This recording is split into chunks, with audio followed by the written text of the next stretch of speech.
Back with you on this episode of Half Forgotten History with Terrell Owens, who was going the extra mile to do this interview in his car. And of course, we're sponsored by Mercedes-Benz Sprinter vans this year, who always go the extra mile. And there are certain moments in everyone's career where it's sort of the spotlight changes. And I think you mentioned the game, the wild card game against the Packers. That had been a bad game for you. A couple of drops, hadn't gone well, but on the play where you absolutely positively had to have it, Steve Young somehow rifled that thing between four defenders, and you held onto that ball and cradled it for the game-winning touchdown in the postseason. What did that catch in your mind do for you and your career? Well, Trey, you're being awfully nice. You said a couple of drops. It was a pretty nice bad to come day. into the show. I don't want to, it wasn't your best day. Let's put it that way. Absolutely, but it's not how you start; it's how you finish. And I tell my kids that. I try to relay that to kids that ask me about advice and trying to navigate through their life of trying to become professional athletes or just anything in life in general. It's not how you start; it's how you finish. But back to the question at hand, it didn't start well. Again, at the end of the day, I contribute a lot of the end of that play to Steve Young, because if you think about it, I mean, he had Jerry Rice on the other side of the field, and he had J.J. Stokes.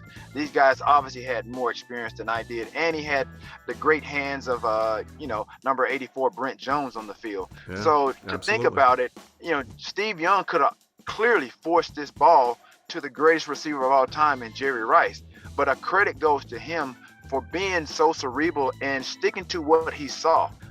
It was cover two. It was pretty much that way on that coverage on the last few drives or the last couple of plays leading up to the catch. And so I saw that the middle of the field was wide open. And prior to the catch that I made, Steve Young threw the ball on a comeback route out to J.J. Stokes, and it almost got picked off.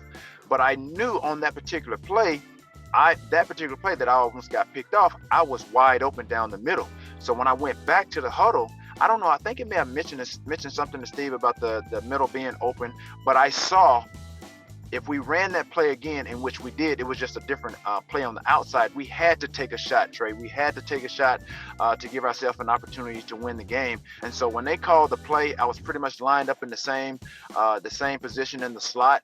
I stuck to my keys, just as Steve Young stuck to his keys as far as what defense was drawn and we were faced with. And I basically did the exact same route.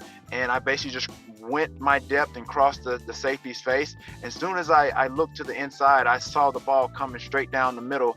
And so at the end of the day, I just had to concentrate on the catch, and that's what I did. As soon as I caught the ball, it was literally like a bang bang type of play. Darren Sharper hit me and a couple other guys, and I remember just hitting the ground, and I knew I had made the catch. And so literally I thought about my grandmother, and so how I was raised, how I got to where I was, and just remaining faithful and just believing in yourself. And that's ideally what I did, no matter what had happened, the 3 quarters before that and all the drops that I had. I knew that, okay, this is the play that counted, and this is the one that mattered. Hey, the clip you just saw was brought to you by our good friends at Mercedes-Benz Sprinter vans.